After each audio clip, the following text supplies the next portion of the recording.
Abençoada rotina. Uma história do deserto. Conta-se que velho poeta foi convidado a explicar a grandeza emocional de seus versos, tendo em vista o impacto que sempre causou sua pena. O interlocutor apressou-se a dizer que também queria ser poeta. Circunspecto e sereno pensador, serviu-se de uma frase de impacto para explicar: para ser poeta você terá que sofrer. Não entendendo tais palavras, insiste o interlocutor e pede mais luz para o instrutor. O poeta então mergulha seus olhos na alma e começa esta narrativa. Em meio às areias vermelhas do deserto de Kalahari, vasta caravana desfilava suas esperanças e rudemente teimava em seguir viagem, apesar de todas as adversidades do ambiente.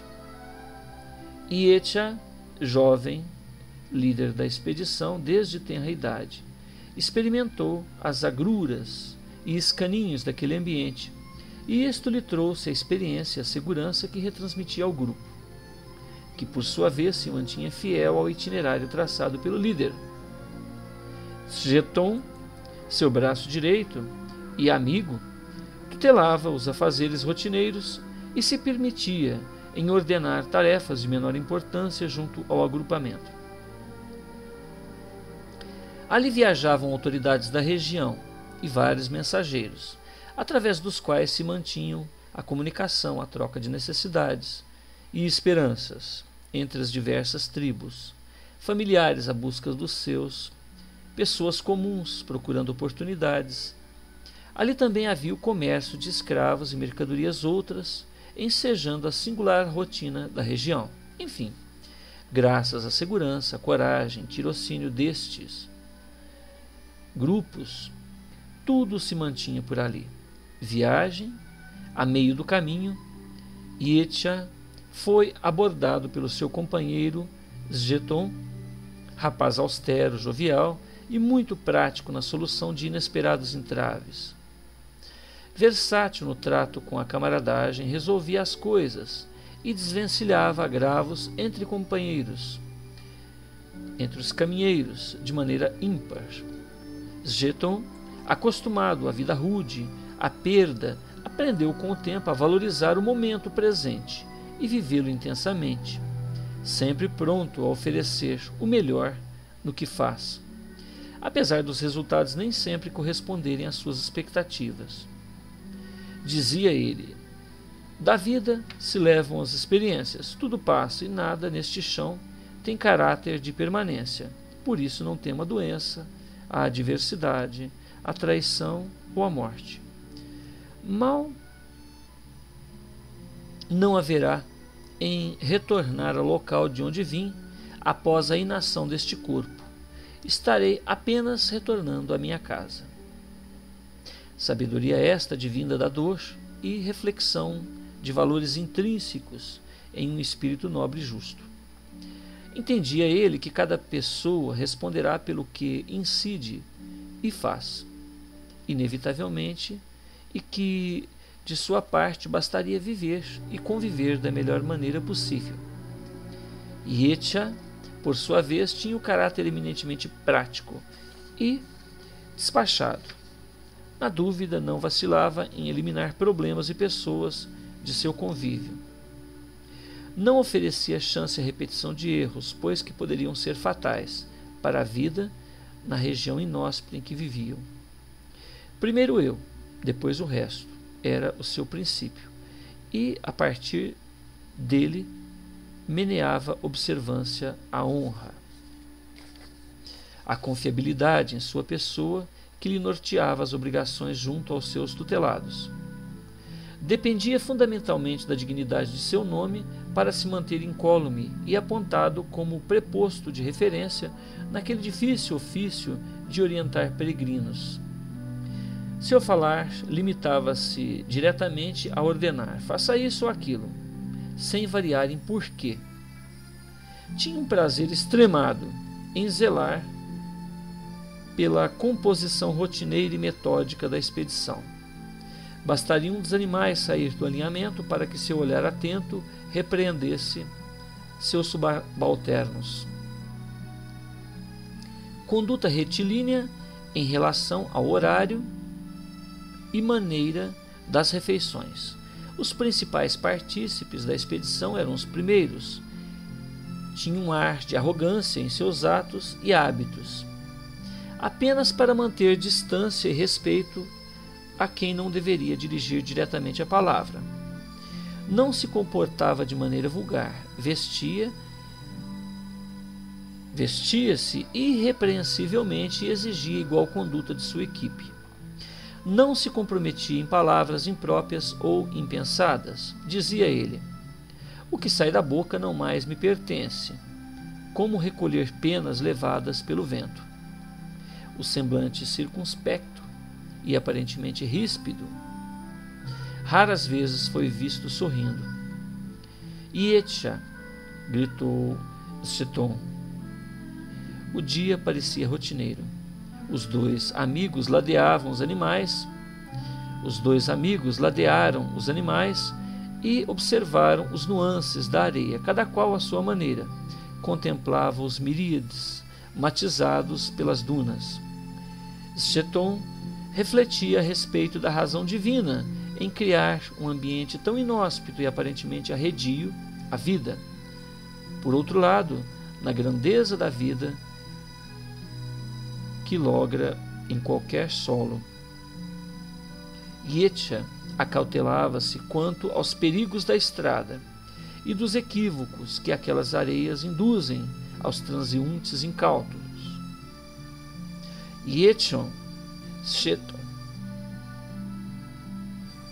Scheton, como vai a caravana? Diz Ietcha, rompendo o silêncio oportuno às reflexões. Na rotina, respondeu o companheiro. Repentinamente, um vento forte anunciou tempestade de areia inoportuna. E, imediatamente, Scheton tratou de ordenar à expedição que fosse feita a formação em círculo entre eles e que se acomodassem à praxe da ocasião para que ninguém se perdesse ou algo fosse danificado durante a tormenta.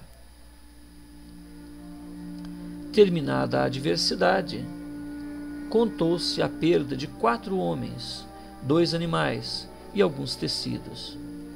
Curiosamente, a paisagem se mantinha irrepreensivelmente igual a de antes da chegada do vento.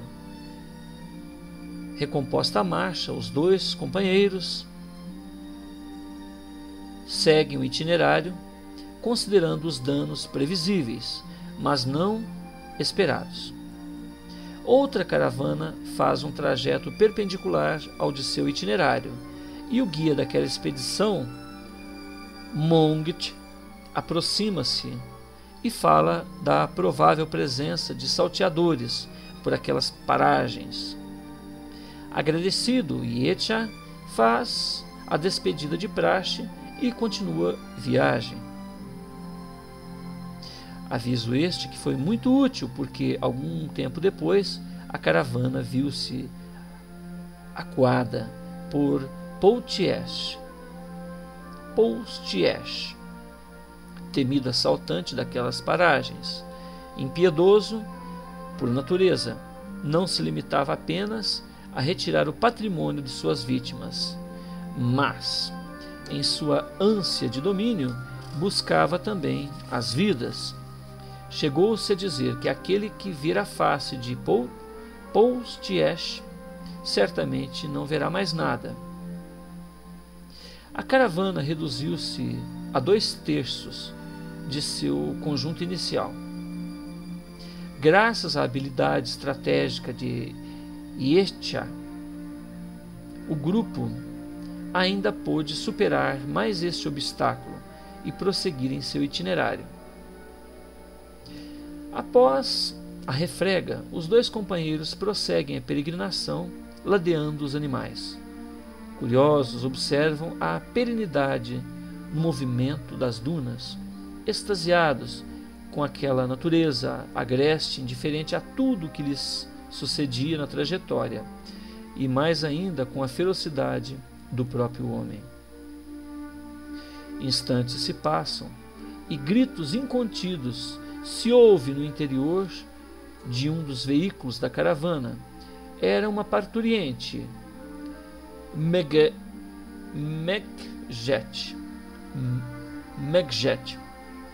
a esposa de Ietcha. Estava presenteando com o seu primogênito, um varão. O semblante do líder envolveu-se em incontida áurea de felicidade. Abandonando toda a austeridade da praxe, começa a entoar hinos aos céus e agradecer a Alá a dádiva maior de sua vida. Começa a fazer planos para o rebento e antecipa a Cheton: certamente ensinarei ao meu filho os segredos destes caminhos, preparando para um destino honrado e glorioso de condutor de caminhos e esperanças. Ansioso, pede aos comensais que estacionem a caravana e preparem festas. As comemorações vão horas a fio, até que recebe a notícia da morte de Megjet, em decorrência de complicações do parto. 7 dias seguem uma demorada agonia para o rebento Sivon, que desfalece hora a hora ante o óbito,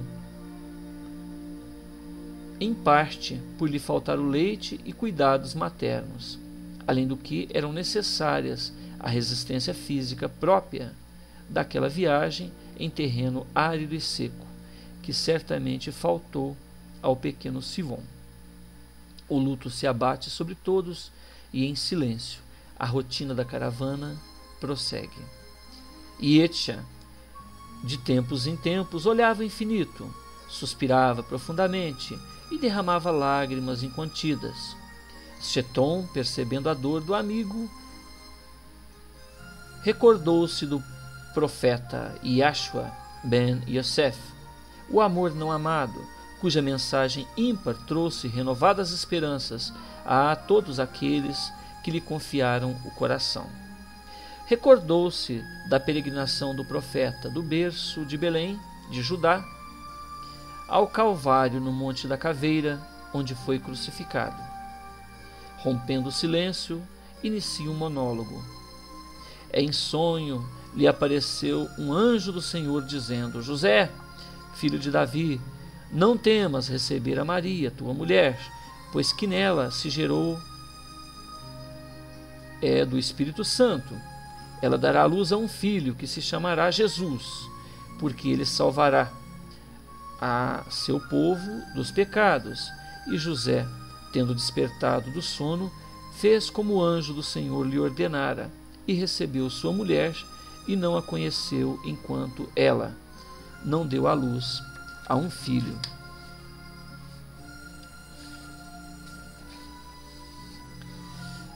No princípio era o Verbo, e o Verbo estava com Deus, e o Verbo era Deus.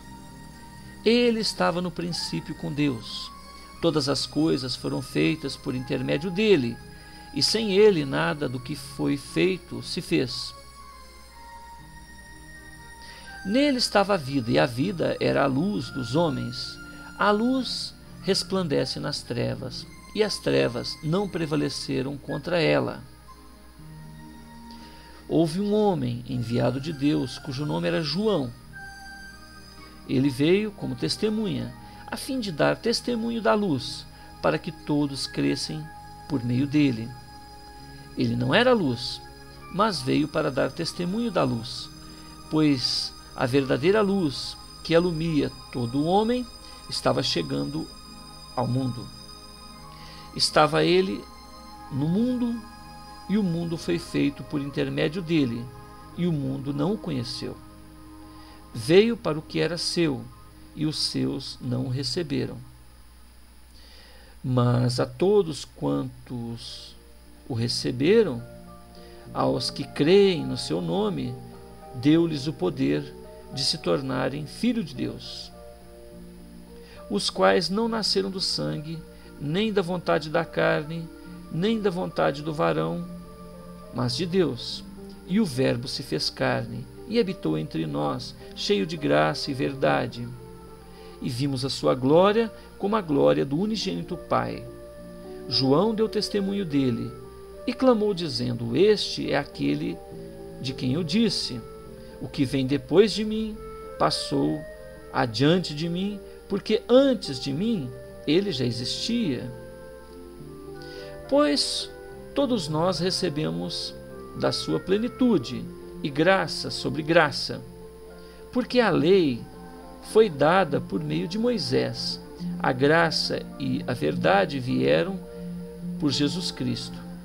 Ninguém jamais viu a Deus, o Deus unigênito, que está no seio do Pai. E este o deu a conhecer. E este foi o testemunho de João, quando os judeus lhe enviaram de Jerusalém sacerdotes e levitas, para que lhes perguntasse: Quem és tu? Ele, pois, confessou e não negou. Sim, confessou: Eu não sou o Cristo. E Etcha atalha estas elucubrações e questiona: Sheton, estás delirando com o calor do deserto? Ao que o amigo diz: Não, caro amigo. Recordo-me de algumas letras que li em um livro intitulado Boa Nova, marcado de lágrimas de alegria e dor, que acredito propícias para esta ocasião. Sheton diz da vida de João e de seu primo Jesus, dois grandes amigos que partilharam a difícil tarefa de reformar o mundo cristão, cujo objetivo não foi outro senão divulgar o amor como terapia e solução às dores e aos problemas da vida. Ambos tiveram suas vidas ceifadas por amor ao ideal de amar. João foi decapitado e Jesus crucificado. E Etcha melancolicamente pede ao companheiro Sheton para recitar instruções do tal Rabi, que porventura poderiam amenizar-lhe a dor da perda. Sheton assim se expressa: Jesus, pois, vendo a multidão, subiu ao monte, e tendo-se assentado, aproximaram-se os discípulos, e ele se pôs a ensiná-los, dizendo: Bem-aventurados os humildes de espíritos, porque deles é o reino dos céus. Bem-aventurados os que choram, porque eles serão consolados. Bem-aventurados os mansos, porque eles herdarão a terra. Bem-aventurados os que têm fome e sede de justiça, porque eles serão fartos. Bem-aventurados os misericordiosos, porque eles alcançarão misericórdia. Bem-aventurados os limpos de coração, porque eles verão a Deus. Bem-aventurados os pacificadores, porque eles serão chamados filhos de Deus. Bem-aventurados os que são perseguidos por causa da justiça, porque deles é o reino dos céus. Bem-aventurados sois vós, quando vos injuriarem e perseguirem, e mentindo, disserem todo mal contra vós, por minha causa. Alegrai-vos e exultai, porque é grande o vosso galardão nos céus. Porque assim perseguiram os profetas que foram antes de vós. Vós sois o sal da terra. Mas se o sal se tornar insípido, com que se há de restaurar o sabor?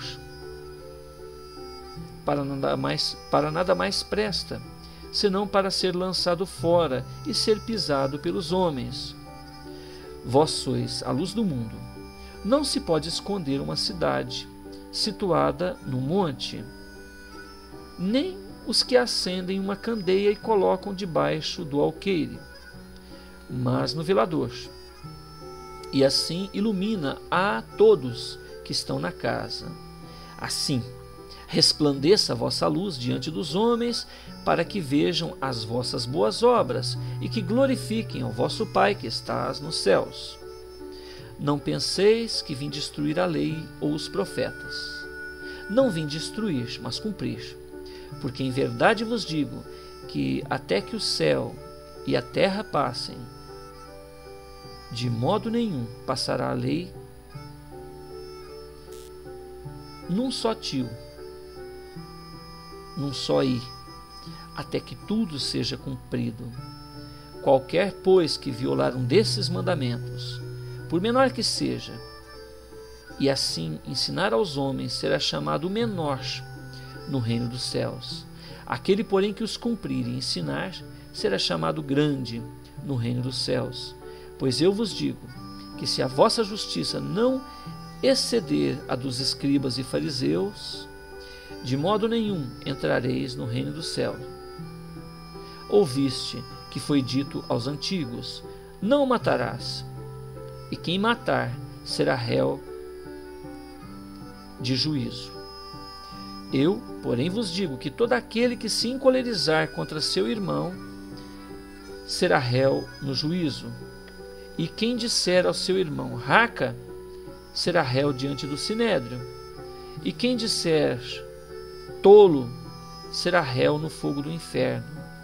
Portanto, se estiveres apresentando a tua oferta no altar, e aí te lembrares de que teu irmão tem alguma coisa contra ti, deixa ali diante do altar a tua oferta e vai reconciliar-te primeiro com teu irmão, e depois vem apresentar a tua oferta. Concilia-te depressa com o teu adversário enquanto estás a caminho com ele, para que não aconteça que o adversário te entregue ao guarda e sejas lançado na prisão. Em verdade te digo que de maneira nenhuma sairás dali enquanto não pagares o último ceitil. Ouviste que foi dito: não adulterarás. Eu, porém, vos digo que todo aquele que olhar para uma mulher para a cobiçar, terá em seu coração cometido adultério com ela.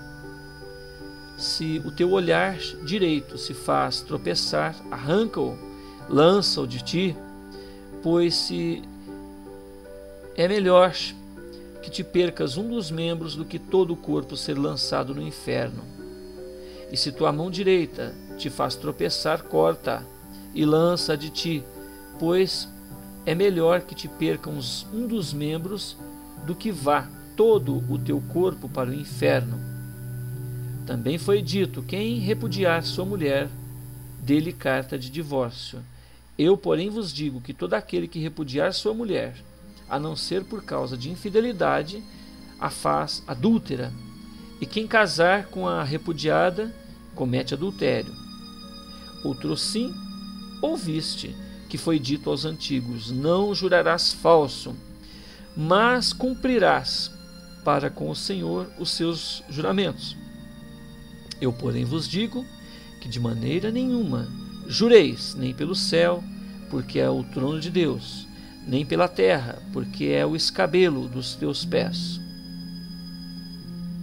nem por Jerusalém, porque é a cidade do grande rei, nem jures pela tua cabeça, porque não podes jurar, porque não podes tornar um cabelo branco ou preto. Seja, porém, vosso falar sim, sim, não, não, pois o que passa daí vem do maligno. Ouviste que foi dito: olho por olho, dente por dente. Eu, porém, vos digo que não resistais ao mal, mas a qualquer que bater na face direita, oferece-lhe também a outra. E ao que quiser pleitear contigo e tirar-lhe a túnica, larga-lhe também a capa. E se qualquer te obrigar a caminhar 1000 passos, vai com ele 2000. Dá a quem te pedir, e não voltes as costas ao que quiser lhe emprestar, ao que quiser que emprestes. Ouvistes que foi dito: amarás teu próximo e odiarás ao teu inimigo. Eu, porém, vos digo: amai aos vossos inimigos e orai pelos que vos perseguem, para que vos torneis filhos do vosso Pai que está nos céus. Porque ele faz nascer o seu sol sobre maus e bons, e faz chover sobre justos e injustos.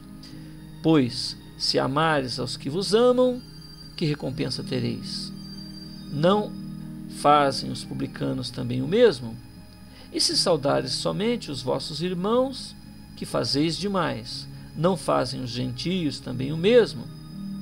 Sede vós, pois, perfeitos, como é perfeito o vosso Pai Celestial. Neste momento, Yetcha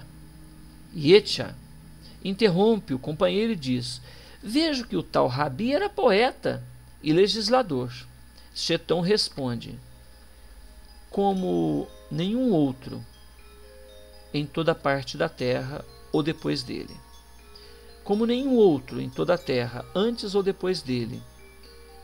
O faiscar das estrelas, o veludo da noite, o raiar de um novo dia, o prazer da amizade sincera, o olhar sincero das crianças, a doçura do ancião, a sinfonia de toda a natureza, os versos mais nobres do belo e do bom.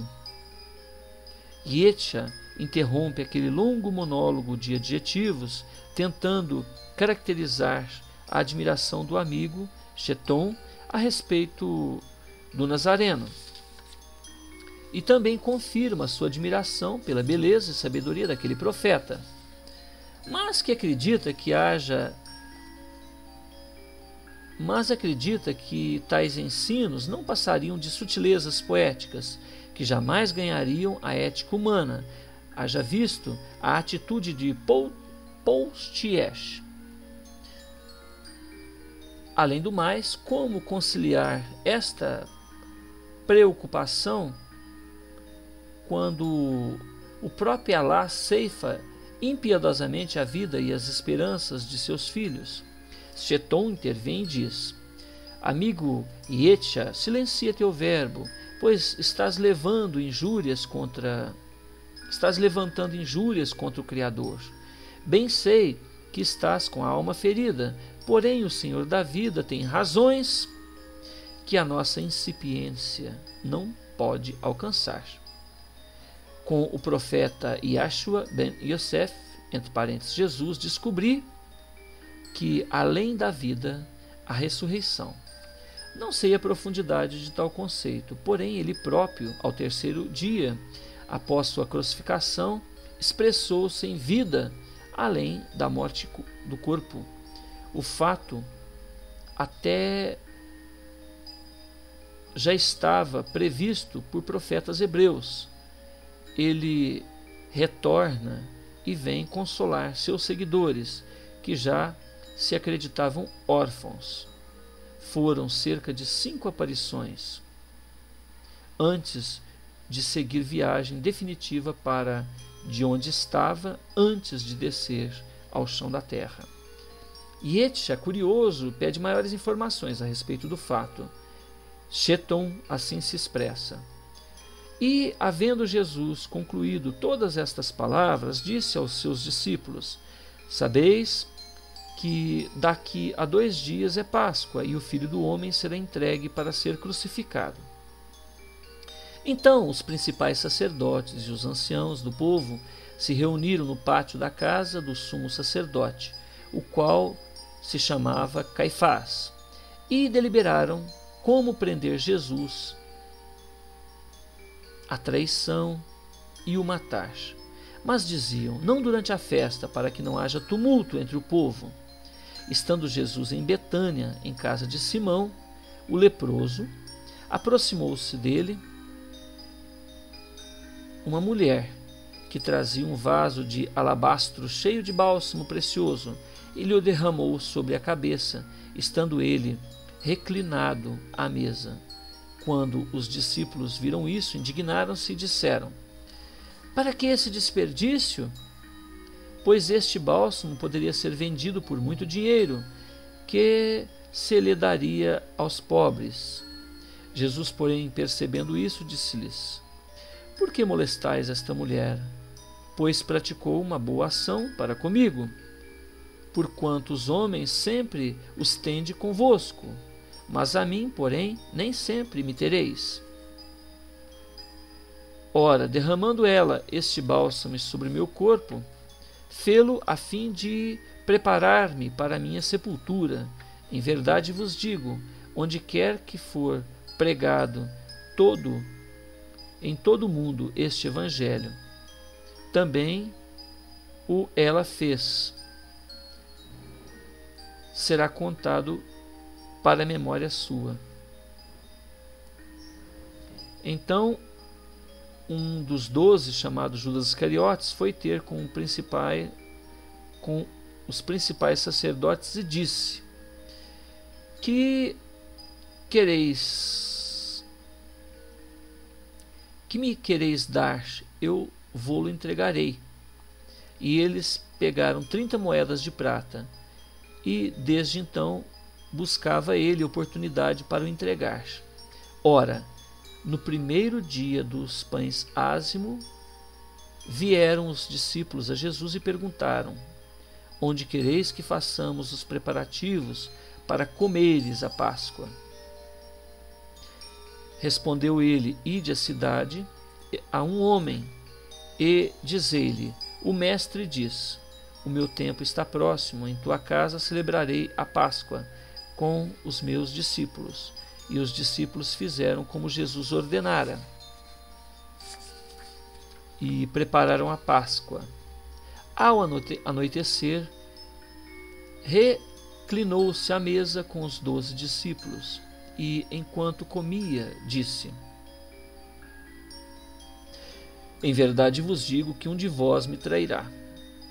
E eles, profundamente constritados, começaram cada um a perguntar: Porventura sou eu, Senhor? Respondeu ele: O que mete comigo a mão no prato, este me trairá. Em verdade, o Filho do Homem vai, conforme está escrito a seu respeito, mas ai daquele por quem o Filho do Homem é traído. Bom seria que este homem, se não houvera nascido. Também Judas, que o traíra, perguntou: Porventura sou eu, Rabi? Respondeu-lhe Jesus: Tu o disseste. Enquanto comiam, Jesus tomou o pão e abençoou-o. O partiu e o deu aos discípulos, dizendo: Tomai, comei, isto é meu corpo. E tomando um cálice, rendeu graças, deu-lhe, dizendo: Bebei dele, todos, pois este é meu sangue, o sangue do pacto, o qual é derramado por muitos para a remissão dos pecados. Mas digo-vos que desde agora não mais comereis deste fruto da videira, até aquele dia em que convosco o beba de novo, o reino de meu Pai. E tendo cantado um hino, saíram para o Monte das Oliveiras. Então Jesus lhes disse: Todos vós esta noite vos escandalizareis de mim, pois está escrito: Ferirei o pastor, e as ovelhas do rebanho se dispersarão. Todavia, depois que eu ressurgir, irei adiante de vós para a Galiléia. Mas Pedro, respondendo, disse-lhe: Ainda que todos se escandalizem de ti, eu nunca me escandalizarei. Disse-lhe Jesus: Em verdade te digo que esta noite, antes que o galo cante 3 vezes, me negará. Respondeu-lhe Pedro: Ainda que me seja necessário morrer contigo, de modo algum te negarei. E o mesmo disseram todos os discípulos. Então Jesus foi com eles a um lugar chamado Getsêmani e disse aos discípulos: Sentai-vos aqui, enquanto eu vou ali orar. E levando consigo Pedro e 2 filhos de Zebedeu, começou a entristecer-se e angustiar-se. Então lhes disse: A minha alma está triste até a morte. Fica aqui e orai comigo, vigiai. ficai aqui e vigiai comigo. E adiantando-se um pouco, prostrou-se com o rosto na terra e orou, dizendo: Pai, se é possível, passa de mim este cálice. Todavia, não seja como eu quero, mas como tu queres. Voltando aos discípulos, encontrou-os dormindo e disse a Pedro: Nem por uma hora pudestes vigiar comigo? Vigiai e orai, para que não entreis em tentação. O espírito, na verdade, está pronto, mas a carne é fraca. Retirando-se mais uma vez, orou, dizendo: Pai meu, se este cálice não pode passar sem que eu o beba, faça-se a tua vontade. E voltando outra vez, achou-os dormindo, porque seus olhos estavam carregados. Deixando-os novamente, foi orar terceira vez, repetindo as mesmas palavras. Então voltou para os discípulos e disse-lhes: Dormi agora e descansai. Eis chegada a hora. O Filho do Homem está sendo entregue às mãos de pecadores. Levantai-vos, vamo-nos, eis que é chegado aquele que me trai. E, estando ele ainda a falar, eis que veio Judas, um dos 12, e com ele grande multidão com espadas e varapaus. Vinha da parte dos principais sacerdotes e dos anciãos do povo.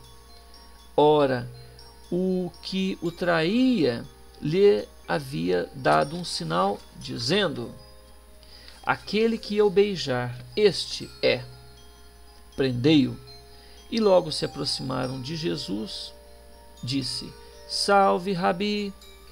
E beijou Jesus, porém lhe disse: Amigo, a que vieste? Nisto, aproximando-se, eles lançaram mão de Jesus e o prenderam. E eis que um dos que estavam com Jesus, estendendo a mão, puxou a espada e, ferindo o servo do sumo sacerdote, cortou-lhe a orelha. Então Jesus lhe disse: Mete a tua espada no lugar, porque todo aquele que lançar mão da espada, pela espada morrerão. Ou pensas tu que eu não poderia rogar a meu Pai, e ele não me mandaria agora mesmo mais de 12 legiões de anjos? Como, pois, se cumpririam as Escrituras, que dizem que assim convém aconteça? Disse Jesus à multidão naquela hora: Saíste com espadas e varapaus para me prender como um salteador. Todos os dias estava eu sentado no templo, ensinando, e não me prendestes. Mas tudo isso aconteceu para que se cumprissem as Escrituras dos profetas. Então todos os discípulos, deixando-o, fugiram. Aqueles que prenderam a Jesus levaram-no à presença do sumo sacerdote Caifás, onde os escribas e os anciãos estavam reunidos. E Pedro o seguia de longe até o pátio do sumo sacerdote. E entrando, sentou-se entre os guardas para ver o fim. Ora, os principais sacerdotes e todo o sinédrio buscavam falso testemunho contra Jesus, para poderem entregá-lo à morte, e não achavam, apesar de apresentarem muitas testemunhas falsas. Mas por fim compareceram duas e disseram: Este disse: Posso destruir o santuário de Deus e reedificá-lo em 3 dias. Levantou-se então o sumo sacerdote e perguntou-lhe: Nada respondeis? Que é que estes depõem contra ti? Jesus, porém, guardava silêncio. O sumo sacerdote disse-lhe: Conjuro pelo Deus vivo que nos diga se tu és o Cristo, Filho de Deus. Respondeu-lhe Jesus: É como disseste. Contudo vos digo que vereis em breve o Filho do Homem assentado à direita do poder e vindo sobre as nuvens dos céus. Então o sumo sacerdote rasgou suas vestes, dizendo: Blasfemou! Para que precisamos mais de testemunhas? Eis que agora acabais de ouvir uma blasfêmia. Que vos parece? Responderam eles: é réu de morte. Então uns lhe cuspiram no rosto, e outros deram socos, e outros o esbofetearam, dizendo: Profetiza-nos, ó Cristo, quem foi que te bateu?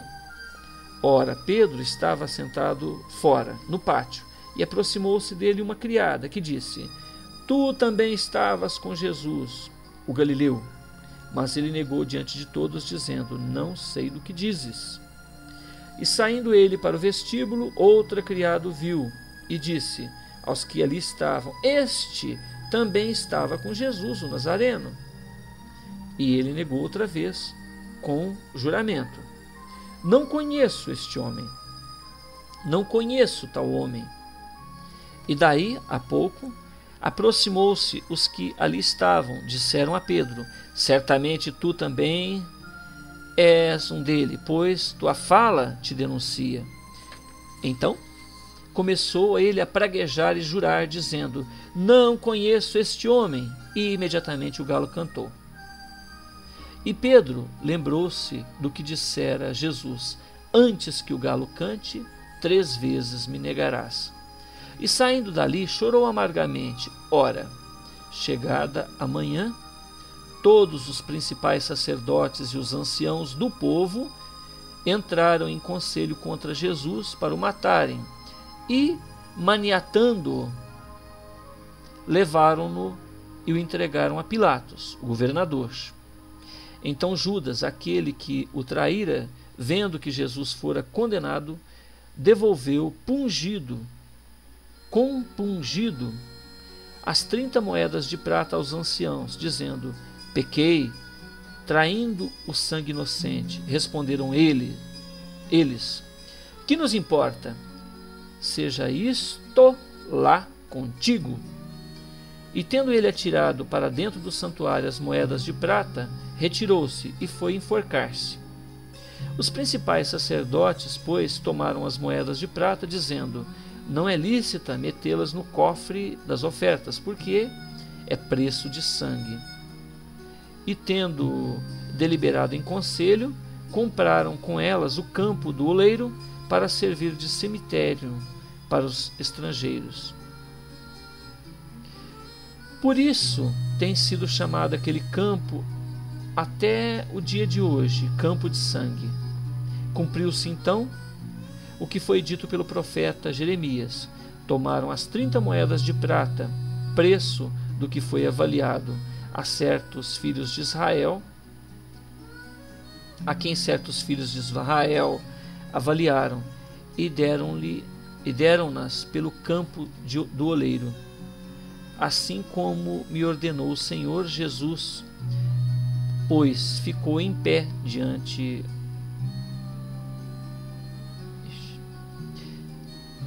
Cumpriu-se então o que foi dito pelo profeta Jeremias: Tomaram as 30 moedas de prata, preço do que foi avaliado, a quem certos filhos de Israel avaliaram, e deram-nas pelo campo do oleiro, assim como me ordenou o Senhor.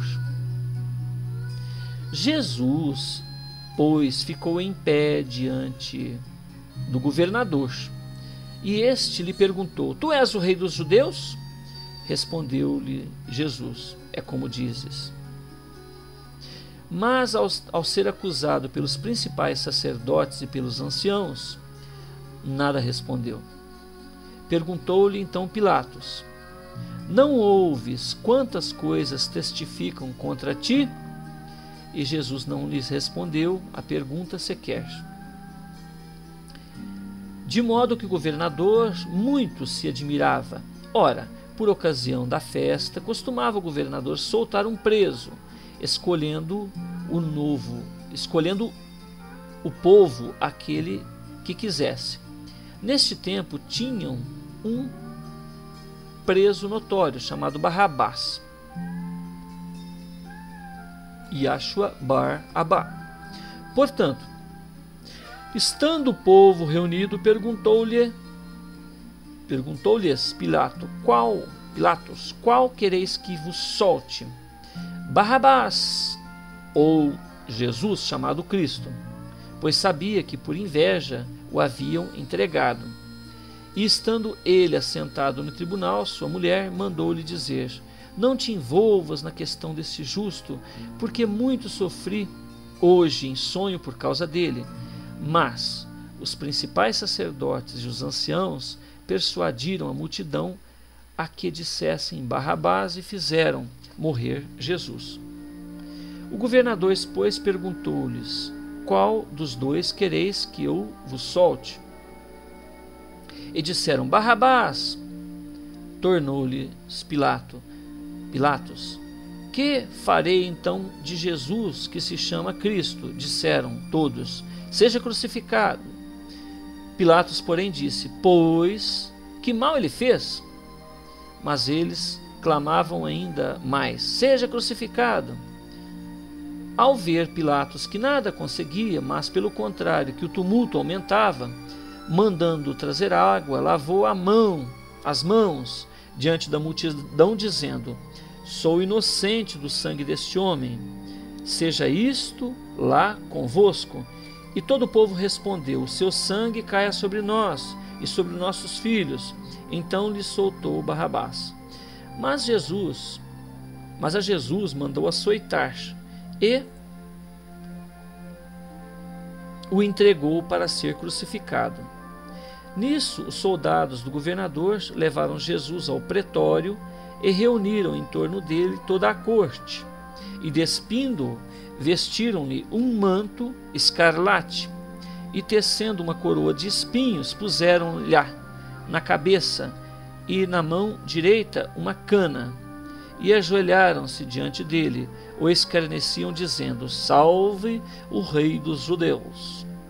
E, cuspindo nele, tiraram-lhe a cana e davam-lhe com ela na cabeça.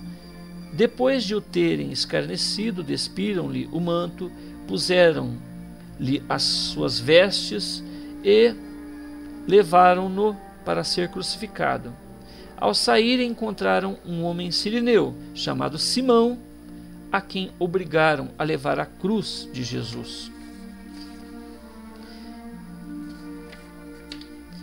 Quando chegaram ao lugar chamado Gólgota, que quer dizer lugar da caveira, deram-lhe a beber vinho misturado com fel.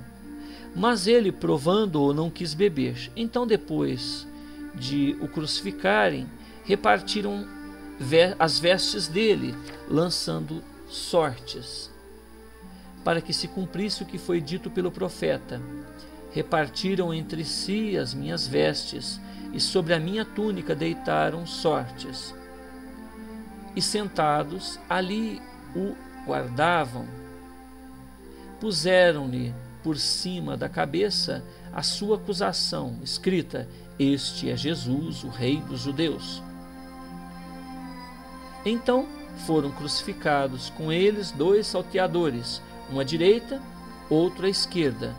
E os que iam passando blasfemavam dele, meneando a cabeça, dizendo: tu que destróis o santuário em 3 dias e o reedificas, salva-te mesmo, salva-te a ti mesmo.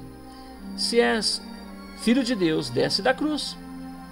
De igual modo, também os principais sacerdotes, os escribas e anciãos, escarnecendo, diziam: a outro salvou, a ti mesmo não pode salvar. Rei de Israel é ele, desça agora da cruz e creremos nele. Confiou em Deus, livra-o ele agora, se lhe quer bem, porque disse: sou filho de Deus.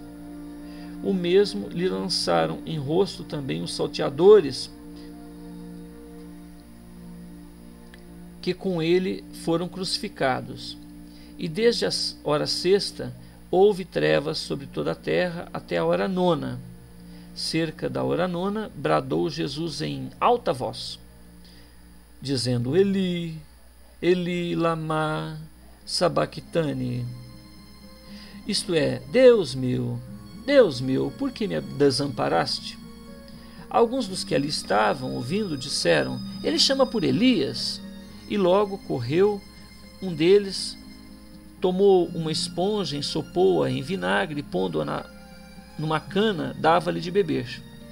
E outros, porém, disseram: deixa, vejamos se Elias vem salvá-lo. De novo bradou Jesus com grande voz e entregou o Espírito. E eis que o véu do santuário se rasgou em dois, de baixo a alto, de alto a baixo, melhor dizendo. A terra tremeu, as pedras se fenderam, os sepulcros se abriram e muitos corpos de santos que tinham dormido foram ressuscitados. E saindo dos sepulcros, depois da ressurreição dele, entraram na cidade santa e apareceram a muitos.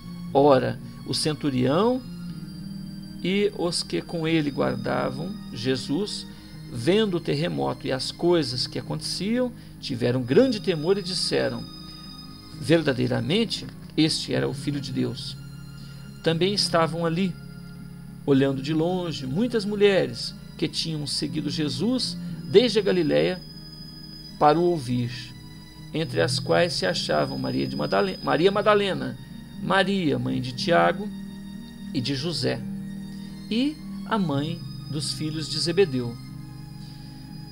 Ao cair da tarde, veio um homem rico de Arimateia, chamado José, que também era discípulo de Jesus. Este foi a Pilatos e pediu o corpo de Jesus. Então Pilatos mandou que lhe fosse entregue. E José, tomando o corpo, envolveu-o num pano limpo de linho, depositou-o no seu sepulcro novo, que havia aberto em uma rocha, e, rodando uma grande pedra para a porta do sepulcro, retirou-se. Mas achavam-se ali Maria Madalena e a outra Maria sentadas defronte ao sepulcro.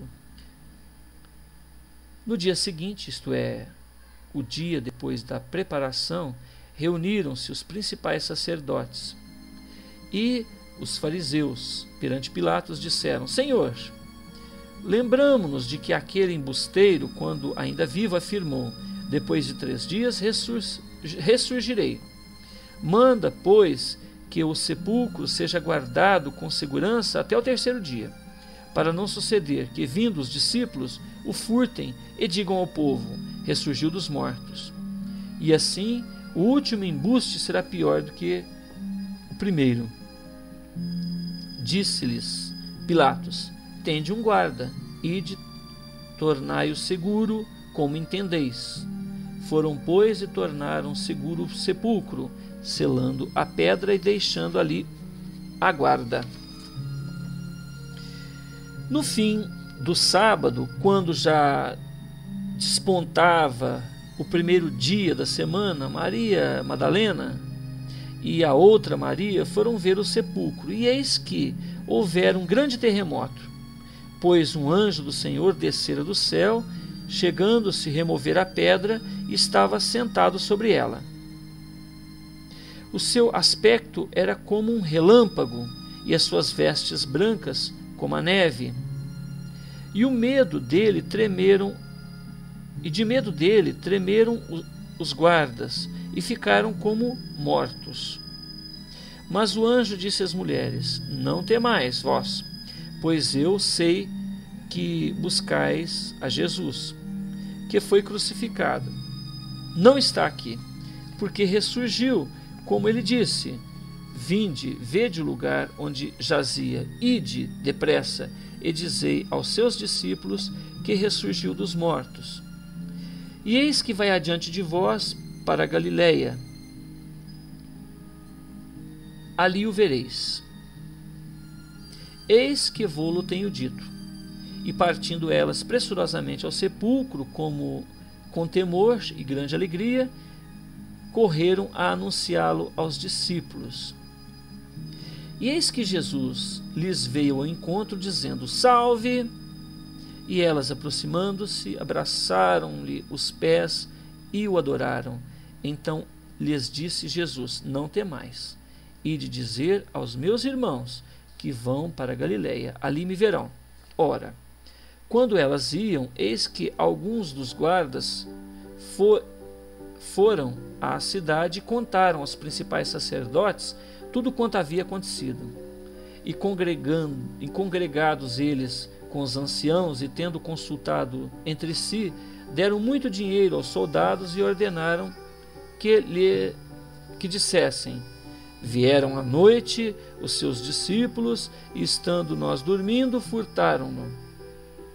E se isto chegar aos ouvidos do governador, nós o persuadiremos a vos livrar de cuidado, e vos livraremos de cuidado. Então eles, tendo recebido dinheiro, fizeram como instruído. E essa história tem se divulgado entre os judeus até o dia de hoje. Partiram, pois, os 12 discípulos para Galiléia, para o monte onde Jesus lhes designara. Quando o viram, o adoraram. Mas alguns duvidaram, e, aproximando-se Jesus, falou-lhes, dizendo: foi-me dada toda a autoridade no céu e na terra. Portanto, ide, fazei discípulos de todas as nações, batizando-os em nome do Pai e do Filho e do Espírito Santo, ensinando-os a observar todas as coisas que eu vos tenho mandado. E eis que eu estou convosco todos os dias, até a consumação dos séculos. Neste momento, o repórter interrompe a narrativa do poeta e comenta: poeta, quanta beleza nessas histórias envolvendo os amigos Yetcha, Cheton e seus comensais. Que queres que eu desenvolva com estes poemas de alegria e dor? Que desenvolva olhos de ver, sem os quais as tramas que se desenrolam ao teu redor jamais poderão ser descritas. O repórter então comenta: a propósito, todas essas histórias são fictícias, não é verdade? Sorriu o poeta e diz: minha vida se estende na imensidão dos erros, e a dor mais recente por que passei foi quando dirigia caravanas nas areias vermelhas do deserto de Kalahari. Fui Yetcha, antes de dedicar-me a registrar minhas experiências. Segundo o profeta Maomé, nenhum homem deve morrer se não tiver plantado uma árvore, ter um filho, escrever um livro. Graças ao bom amigo Cheton, descobri que posso registrar minhas experiências. O poeta se despediu e o repórter se pôs a pensar em tudo aquilo que aprendeu naquele colóquio com o sábio. História escrita em 19/2/2003 por Ceni Júnior.